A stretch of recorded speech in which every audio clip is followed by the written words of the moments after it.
If I had to start over with $100, I wouldn't try to get rich quick. I would do this instead.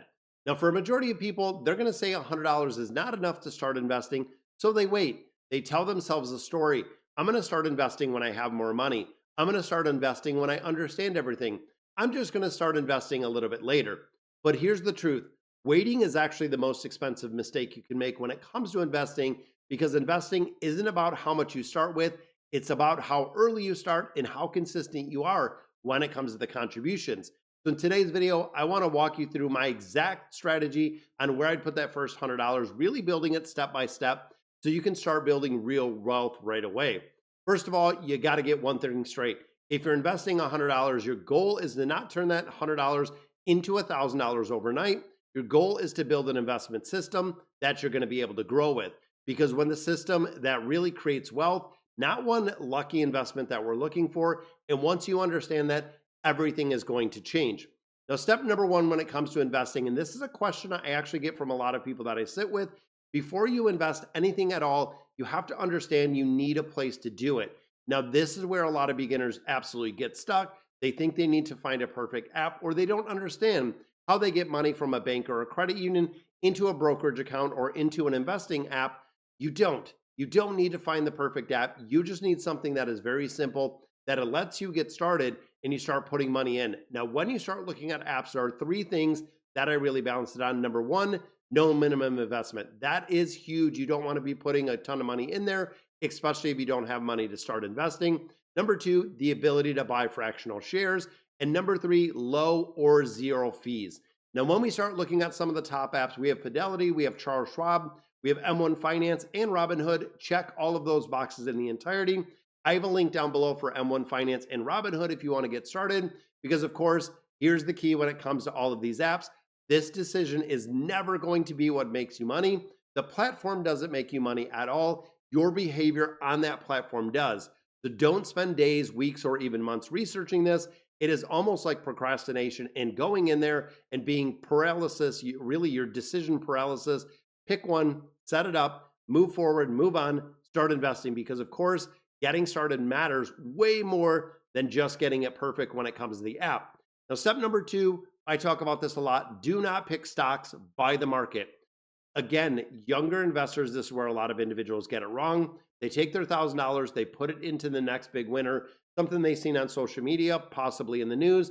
They think, if I can find the right stock, this is going to go astronomical. I'm going to get a ton of money. That is not investing, and I do not consider it investing at all. That is more of guessing. That is more of gambling. And with only that $100, you do not have any room for error and no room to be wrong.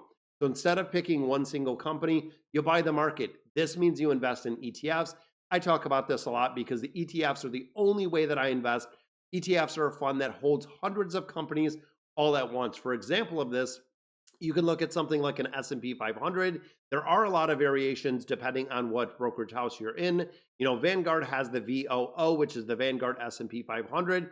That way, when you're investing, you're not investing in one specific company. You're not betting in just that company. You're investing in the 500 largest companies in the United States. When you look at Apple, Microsoft, Amazon, Google, it is all of these companies in one single investment. And that option can give you some diversification within that ETF itself, because of course, the idea kind of stays the same.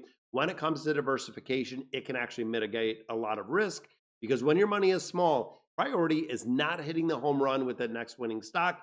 It's about staying in the game, and small money should be protected, not gambled. Now, of course, when it comes to investing, now once you've chosen the investment, and let's say, for instance, we're doing that VOO, that S&P 500 fund, we are going to put all of that, because this is where hesitation kicks in. This is when you actually start putting money in.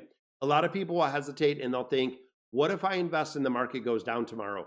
What if my $100 turns to $98?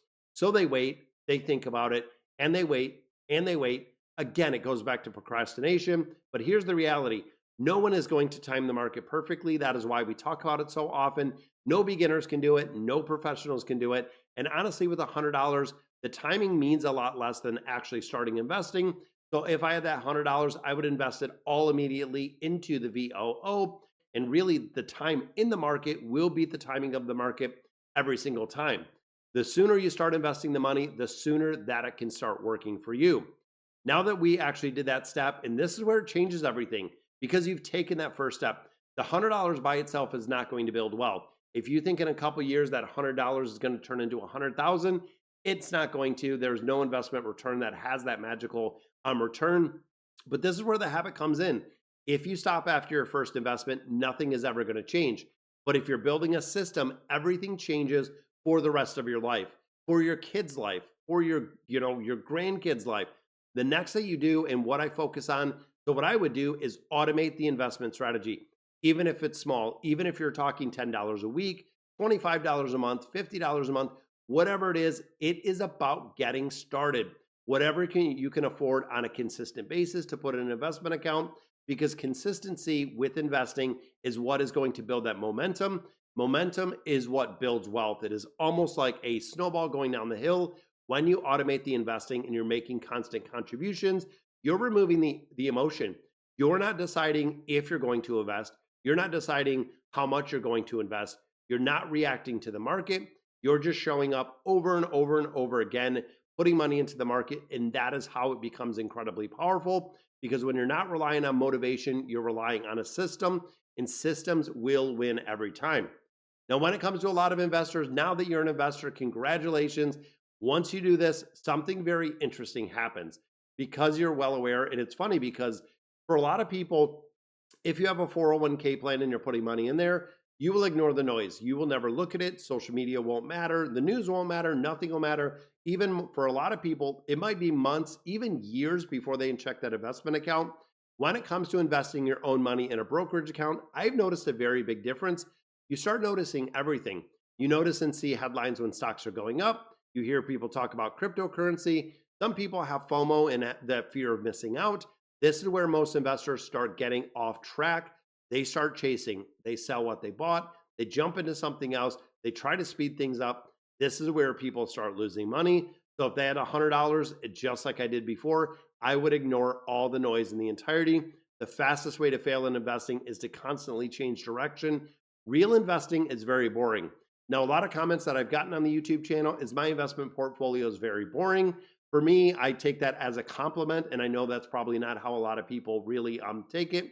Not chasing trends. I'm not making big moves. I've had the same portfolio now within my brokerage account for about 5 years. I've stayed very consistent with the contributions, letting time do the work, and really boring investments is very profitable. The portfolio over the last couple of years is up about 100%. We had a couple of years of double-digit growth, even outpacing that S&P 500 with a couple things. Honestly, the only thing that's down in my portfolio right now over an extended amount of time is Bitcoin. Waiting for that to come back, and I still do believe in Bitcoin in its entirety, but that is something for a new video. Now, of course, let me give you one more thing that a lot of beginners get wrong. They track the wrong thing. They open the app every day. They look at the returns that they're seeing. They focus if it's going up. They focus if it's going down. At the beginning, it doesn't matter. You have to skip that in the entirety with a small account. Instead of tracking the performance, track the behavior. Know that you invested every single week. Know that you invested every single month. Track how much you're investing. Track how often you're investing. Track the consistency when it comes to investing, because early on, like we said, it's not about the returns that we're seeing. It's about the habits to actually get money invested in the market. If you build very strong habits now, the returns will follow later. I can guarantee it. So let's put it all together, guys. If I had $100 today, here's exactly what I would do. Pick a very simple platform. Like I said, I have Robinhood and M1 Finance. They both give you perks. I believe M1 gives you $75. Robinhood gives you a couple free stocks in there to get you started. I would invest in a broad ETF. You could do the VOO, could even do the VTI, which is the Vanguard Total Market. Put the $100 in there immediately. Set up those automatic contributions, $10, $25, $50, whatever it is. Ignore the noise. Stay very consistent with it. That's it. No complicated strategy, no guessing, no hype. Very simple system that is going to work overnight. If you follow this approach, your first $100 won't grow very fast, but it's going to change exactly how you think, and the fundamentals and the systems are how we get there. You're no longer just someone who talks about investing or wants to invest. You are now someone who actually invested, and that is where the mindset shift really does. So if you're serious about getting this right, guys, watch the next video that's coming in this series. because I want to break down some of the biggest mistakes that investors and beginners really do and how to avoid them. That's the difference between starting and actually succeeding when it comes to investing. So if you got any benefit out of this, guys, definitely give it a like. It gets it out there to a lot of other individuals. Also subscribe to the channel for all of the investing advice, and I'll catch you in the next video.